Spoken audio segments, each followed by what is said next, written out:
박선희는 남편 한세진의 유품 정리를 미루고 있었다. 56세, 30년 동반자를 잃고 5개월째 되는 날이었지만 여전히 그의 옷장을 열 용기가 나지 않았다. 대신 거실 창가에서 겨울 햇살을 바라보며 하루하루를 버티고 있었다. 문득 스마트폰이 울렸다. 남편의 직장 동료에게서 온 문자였다. 형님, 보험금 처리는 잘 되셨나요? 혹시 도움이 필요하시면 언제든 연락하세요. 선희는 한숨을 내쉬었다. 보험금, 그 차가운 단어가 남편 한 사람의 삶을 대신하는 것 같아 씁쓸했다. 대학 도서관에서 처음 만났을 때 세진은 철학과 학생이었고 그녀는 문학을 전공했다. 카미의 이방인을 어떻게 생각하세요? 그가 건넨 첫 질문이 둘의 30년 대화의 시작이었다. 졸업과 동시에 결혼했고 첫째 민준이, 둘째 소영이를 낳아 기르며 평범하지만 철학이 있는 가정을 꾸려왔다. 하지만 2021년 겨울 모든 것이 변했다. 세진이 요즘 숨이 가빠. 담배도 끊었는데 이상한 애라며 병원을 찾았을 때까지만 해도 단순한 감기려니 생각했다. 의사는 차가운 목소리로 말했다. 폐선암 사기입니다. 이미 림프절과 뼈로 전이된 상태라. 그 순간 선희의 세상은 무너져 내렸다. 세진은 오히려 담담했다. 철학자답게 받아들여야지. 하이데거도 죽음을 존재의 완성이라고 했잖아. 그날부터 선희의 삶은 병원과 집을 오가는 일상이 되었다. 20년간 다니던 출판사를 그만두고 남편의 병간호에 전념했다. 항암 치료로 머리카락이 빠지고 야위어가는 남편을 보며 밤마다 울었다. 세진은 미안해, 당신만 고생시킨다고 말했지만 선희는 바보 같은 소리 하지마. 우리 함께 이겨내자며 억지로라도 웃어 보였다. 그러던 어느 날 세진이 이상한 말을 했다. 여보, 내가 죽으면 내 책상 맨 아래 서랍을 확인해봐. 거기에 당신이 알아야 할 것이 있어. 선희는 무슨 소리야, 죽는다는 말 하지 말라며 화를 냈지만 세진은 진지한 표정으로 고개만 끄덕였다. 1년 남짓의 투병 끝에 세진은 세상을 떠났다. 장례를 치르고 아이들이 각자의 삶으로 돌아간 후 선희는 텅 빈 집에 홀로 남겨졌다. 세진이 자주 앉던 서재의 의자, 그가 즐겨 마시던 원두커피, 함께 읽던 책들이 모든 곳에 흔적을 남겼다. 밤이 되면 적막함이 몰려와 숨이 막힐 것 같았다. 보험금 2억은 당장 생계에는 충분했지만 앞으로 30년을 혼자 살아야 한다는 현실이 두려웠다. 더욱이 세진이 마지막에 한 말이 계속 머릿속을 맴돌았다. 책상 맨 아래 서랍에 내가 알아야 할 것? 선희는 아직 그 서랍을 열어보지 못하고 있었다. 죽은 남편의 비밀이 있을까봐, 아니면 그것이 마지막 남은 연결고리 같아서 차마 확인할 용기가 나지 않았다. 새벽의 비밀과 만남. 2023년 봄, 선희는 더 이상 집에만 있을 수 없었다.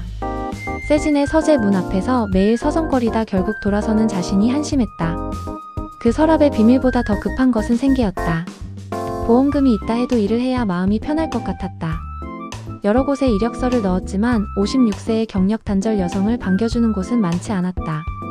그러던 중 한빛빌딩 관리에서 연락이 왔다. 새벽 청소원을 구하는데 시간이 좀 특이해요. 새벽 3시부터 7시까지 대신 급여는 괜찮습니다. 선희는 망설였지만 어차피 잠도 오지 않는 새벽 시간을 유용하게 쓸 수 있을 것 같아 승낙했다. 첫 출근날 새벽 3시에 도착한 한빛빌딩은 30층짜리 대형 오피스였다. 담당자는 40대 중반의 여성 반장 김미숙이었다. 이 건물 특이한 점이 있어요. 야간 경비원이 좀 별난 분이거든요. 김도연 씨인데 전직 형사 출신이래요. 무뚝뚝하지만 나쁜 사람은 아니에요. 미숙의 말에 선희는 고개를 끄덕였다. 그리고 한 가지 더, 이 건물 지하 1층은 출입금지 구역이에요. 건물주 개인 사무실인데 절대 들어가면 안 됩니다. 미숙이 덧붙인 말이 묘하게 선희의 호기심을 자극했다. 왜 지하 1층을 그렇게 경계하는 걸까? 일을 시작한 첫 주는 힘들었다. 20년간 책상 앞에 앉아 일하던 선희에게 청소는 체력적으로 버거웠다. 하지만 몸이 움직이니 잠시나마 남편 생각을 덜 하게 되어 마음은 조금 편해졌다. 무엇보다 집에서 서재 앞을 서성거리며 서랍을 바라보는 시간이 줄어들었다. 일주일째 되던 날, 선희는 처음으로 야간 경비원 김도연과 마주쳤다. 59세 정도로 보이는 그는 예상과 달리 단정한 인상이었다. 키가 크고 어깨가 넓어 여전히 든든해 보였지만 눈빛에는 깊은 피로가 서려 있었다. 수고하십니다. 더운데 괜찮으신가요? 그의 목소리는 낮고 차분했다. 선희는 어색하게 고개를 숙였다. 네, 괜찮습니다. 그때 도연이 이상한 말을 했다. 혹시 지하에서 이상한 소리 들으시면 저한테 말해주세요. 요즘 들어서 뭔가 이상한 일이 있는 것 같거든요. 선희는 궁금했지만 묻지 않았다. 첫 만남에서 너무 많은 걸 물어보는 건 실례 같았다. 며칠 후 선희는 정말로 지하에서 이상한 소리를 들었다. 새벽 4시경 1층 로비를 청소하던 중 지하에서 무언가 무거운 것이 끌리는 소리가 들렸다. 드르륵, 드르륵. 미숙 반장이 말했던 출입금지 구역에서 나는 소리였다. 그 순간 등골이 서늘해졌다. 다음날 선희는 도연에게 그 일을 말했다. 어제 지하에서 이상한 소리를 들었어요. 무거운 걸 끄는 것 같은. 도연의 표정이 심각해졌다. 몇 시경이었나요? 새벽 4시쯤이요. 도연은 잠시 생각에 잠겼다가 말했다. 앞으로 혼자 1층에 있지 마세요. 뭔가 수상한 일이 벌어지고 있는 것 같습니다. 스며드는 공감과 위험한 발견. 도연의 경고 후 며칠간은 조용했다. 선희는 1층에서 혼자 있지 않으려 노력했고 그럴 때마다 도연이 나타나 함께 있어 주었다. 형사 시절 습관이에요. 뭔가 이상하면 그냥 넘어갈 수가 없어서요. 어느 날 새벽 15층에서 정전이 일어났다. 계단으로 뛰어 올라온 도연이 손전등을 비추며 나타났다. 괜찮으신가요? 전력 복구까지 시간이 걸릴 것 같습니다. 어둠 속 휴게실에서 도연이 보온병에서 따뜻한 커피를 건넸다. 형사였다고 하셨는데 언제까지 하셨어요? 선희가 먼저 물었다. 5년 전까지요. 그때 아내가 교통사고를 당했거든요. 범인을 잡는 일에만 매달리다가 집안을 돌보지 못했어요. 아내가 병원에 실려갔을 때도 사건 현장에 있었죠. 그런 식으로 생각하면 안 돼요. 제 남편도 암으로 떠났는데 저는 초기 신호를 놓쳤다고 자책했거든요. 선희가 위로했다. 두 사람은 서로의 상실과 자책감을 나누며 이야기했다. 도연은 아내가 기르던 화초를 여전히 돌보고 있다고 했고 선희는 남편이 서재를 그대로 두고 있다고 털어놓았다. 혹시 남편분이 남긴 것 중에 특별한 게 있나요? 도연이 조심스럽게 물었다. 선희는 망설이다가 남편이 마지막에 한 말을 털어놓았다. 책상 서랍에 제가 알아야 할 것이 있다고 했는데 아직 확인 못했어요. 무서워서요.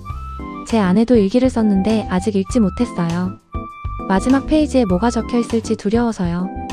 전기가 복구된 후 두 사람 사이에는 특별한 유대감이 생겼다.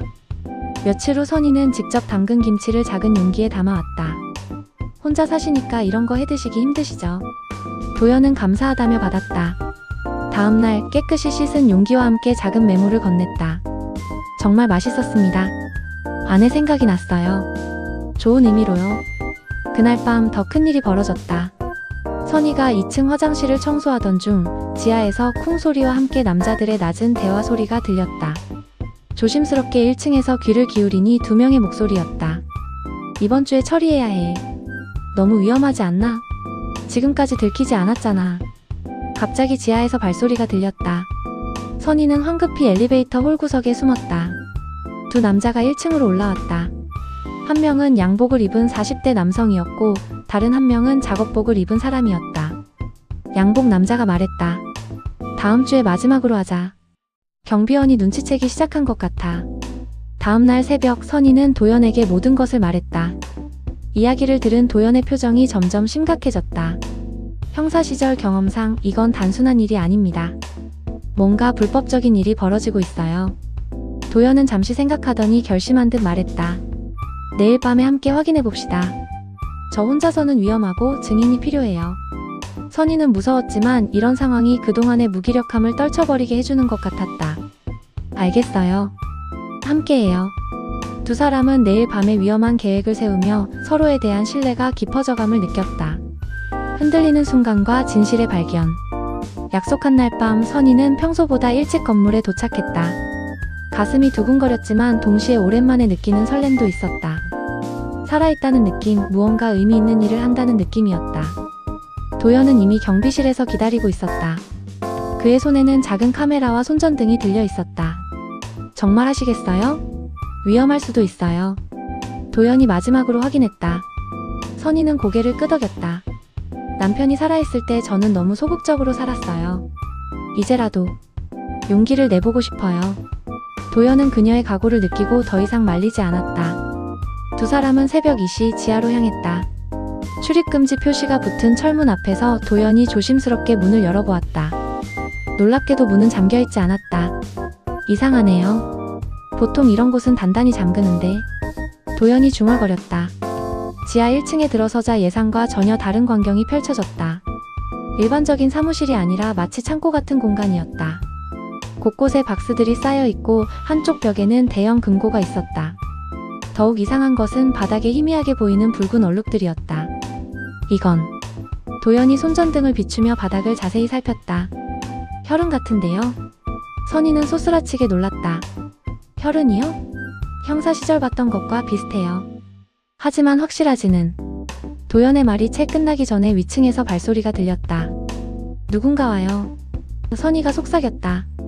두 사람은 박스들 뒤로 숨었다. 곧이어 3명의 남자가 계단을 내려왔다. 어젯밤에 봤던 양복 남자와 작업복 남자 그리고 처음 보는 건장한 남자였다. 오늘이 마지막이야.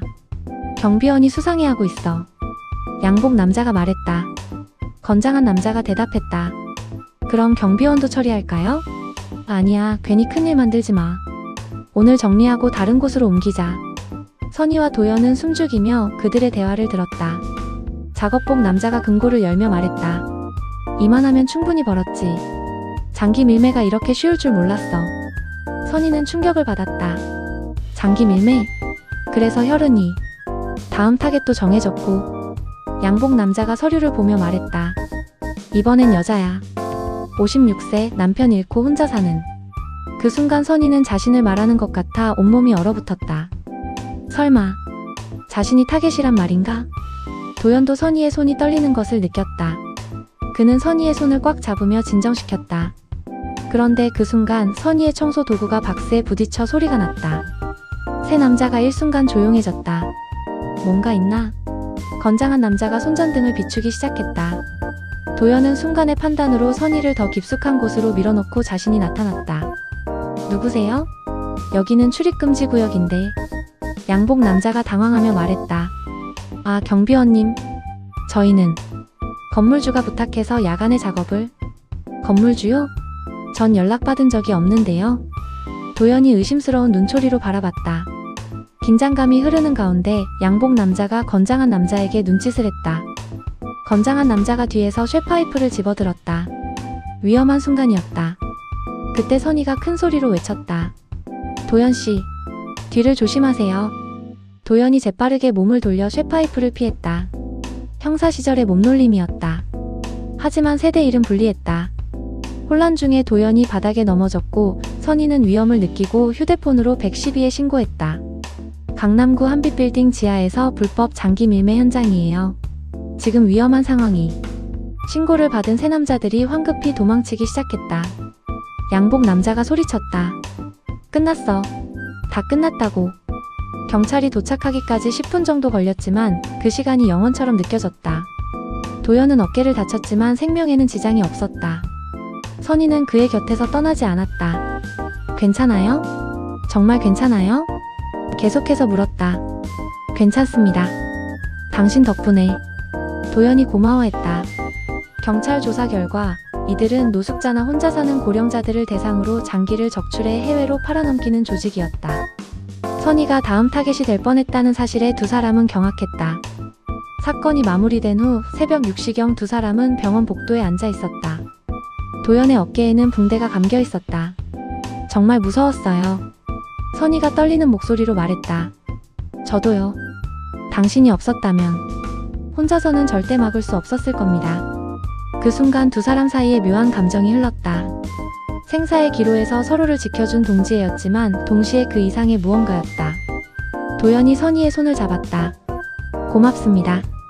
정말로. 당신이 있어서 다행이었어요. 선희는 그의 따뜻한 손길에 마음이 요동쳤다. 남편 이후 처음으로 다른 남자에게서 느끼는 안정감과 설렘이었다.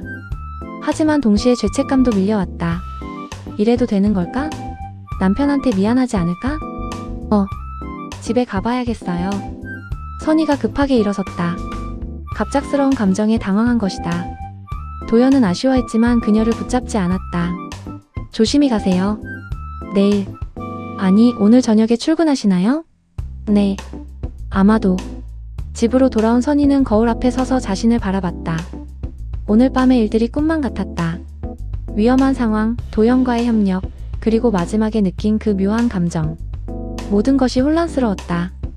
특히 도연의 손을 잡았을 때의 그 떨림이 계속 생각났다. 꿈만 같았다. 위험한 상황, 도연과의 협력, 그리고 마지막에 느낀 그 묘한 감정. 모든 것이 혼란스러웠다. 특히 도연의 손을 잡았을 때의 그 떨림이 계속 생각났다. 두 번째 시작과 용기. 며칠 동안 선희는 도연을 피했다. 청소 일은 계속했지만 일찍 끝내고 경비실 근처로 가지 않았다. 마음의 정리가 필요했다. 남편에 대한 미안함과 도연에 대한 새로운 감정 사이에서 혼란스러웠다. 하지만 그럴수록 도연의 부재가 더 크게 느껴졌다. 그와 나누던 따뜻한 대화, 배려심 깊은 모습들이 그리워졌다. 사흘째 되는 날 저녁, 선희는 마침내 용기를 냈다. 세진의 서재 문 앞에 서서 깊게 숨을 들이마셨다. 여보, 미안해. 이제 확인해 볼게. 떨리는 손으로 책상 맨 아래 서랍을 열었다. 안에는 두꺼운 봉투 하나와 편지 한 통이 들어있었다.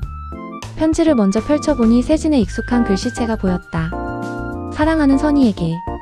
이 편지를 읽고 있다면 나는 이미 당신 곁을 떠났을 것입니다. 먼저 미안하다는 말을 하고 싶어요. 30년 동안 당신에게 말하지 못한 비밀이 있었습니다.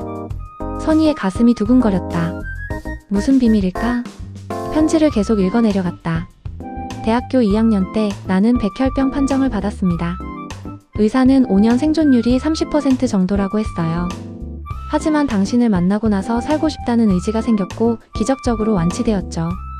그때부터 나는 매일을 당신 덕분에 받은 선물이라고 생각했습니다. 선희의 눈에 눈물이 고였다. 남편이 그런 아픈 과거를 혼자 짊어지고 살았다니. 편지는 계속됐다. 봉투 안에는 그때부터 모은 돈이 들어있어요. 3억 원입니다. 당신과 함께 살 수 있었던 30년에 대한 감사의 마음으로 조금씩 모았어요. 나중에 당신이 혼자 남겨졌을 때 필요할 거라고 생각했거든요. 선희는 봉투를 열어보며 놀랐다. 정말로 많은 돈이 들어있었다. 하지만 더 중요한 것은 다음 문단이었다. 그리고 가장 중요한 말을 하고 싶어요. 만약 내가 먼저 가게 된다면 당신이 다시 사랑할 수 있기를 바랍니다. 나 때문에 평생 혼자 살지는 마세요. 30년 동안 당신이 얼마나 사랑스럽고 따뜻한 사람인지 알고 있어요. 그 사랑을 다른 누군가와 나눠도 괜찮아요. 그게 나의 마지막 소원입니다. 편지 마지막에는 이런 말이 적혀 있었다. 언젠가 당신이 다른 사람을 사랑하게 된다면 그 사람에게 이 돈을 함께 쓰라고 하세요. 내가 당신에게 준 마지막 선물이니까요. 항상 행복하세요. 당신의 세진이. 선희는 편지를 읽으며 눈물을 흘렸다. 죄책감이 아니라 감동의 눈물이었다. 남편이 자신의 행복을 진심으로 바라고 있었다는 것을, 그리고 새로운 사랑도 축복해주고 있다는 것을 알았다. 고마워, 세진아. 정말 고마워. 그날 밤 선희는 용기를 내어 도연을 찾아갔다. 경비실 문을 두드리자 도연이 놀란 표정으로 나타났다. 선희씨? 어떻게? 괜찮으세요? 네, 괜찮아요. 할 말이 있어서 왔어요. 두 사람은 경비실에 앉아 이야기를 나누었다. 선희는 남편의 편지에 대해 털어놓았고 도연은 조용히 들어주었다. 남편이 제게 다시 사랑할 용기를 주었어요. 처음엔 죄책감 때문에 힘들었는데 이제는 괜찮을 것 같아요. 도연도 자신의 이야기를 꺼냈다. 저도 어제 아내의 일기를 읽었어요. 마지막 페이지에 이런 말이 있더라고요. 도연이가 나 때문에 너무 오래 혼자 있지 않았으면 좋겠다. 언젠가 좋은 사람 만나서 행복했으면. 그 글을 보고 울었어요. 5년 동안 아내에게 미안해하며 살았는데 아내는 오히려 제 행복을 바라고 있었더라고요. 두 사람은 서로를 바라보며 미소 지었다. 죽은 배우자들이 오히려 그들의 새로운 시작을 축복해주고 있다는 것을 깨달았다. 도연이 조심스럽게 말했다. 혹시 저와 함께 새로운 시작을 해보실 마음이 있으신가요? 선희는 잠시 망설였다. 하지만 이번에는 도망치지 않았다. 네, 해보고 싶어요. 천천히. 서두르지 말고요. 도연은 환하게 웃었다. 물론이죠. 천천히, 우리만의 속도로. 그날 이후 두 사람의 관계는 자연스럽게 발전했다. 선희는 도연을 위해 도시락을 만들어 주었고 도연은 선희가 일할 때마다 따뜻한 차를 준비해 두었다. 서로의 과거를 존중하면서도 현재의 행복을 소중히 여기는 법을 배웠다. 6개월 후 두 사람은 조용한 결혼식을 올렸다. 선희의 아들과 딸도 참석해서 축복해 주었다. 엄마가 행복하시면 저희도 기뻐요. 아버지도 분명 기뻐하실 거예요. 딸 소영의 말에 선희는 또다시 눈물을 흘렸다. 새로운 집에서 두 사람은 과거의 아픔을 품고 가면서도 새로운 행복을 만들어갔다. 선희는 남편이 사진을 거실 한 구석에 정중히 모셨고 도연도 아내의 유품들을 소중히 간직했다.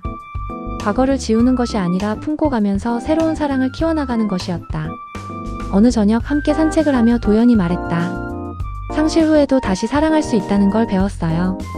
그리고 그게 죽은 이들에 대한 배신이 아니라는 것도요. 선희도 고개를 끄덕였다. 네, 오히려 그들이 우리에게 준 마지막 선물인 것 같아요. 다시 행복해질 용기를요. 두 사람의 새벽은 이제 더 이상 외롭지 않았다. 함께 커피를 마시며 하루를 시작하고 서로의 꿈과 계획을 나누는 소중한 시간이 되었다. 상실의 아픔은 완전히 사라지지 않았지만 그 아픔마저도 함께 나누며 위로받을 수 있는 사람이 생겼다는 것이 큰 축복이었다. 56세와 59세의 늦은 나이였지만 그들에게는 두 번째 청춘이 시작되고 있었다. 꿈만 같았다. 위험한 상황, 도연과의 협력, 그리고 마지막에 느낀 그 묘한 감정.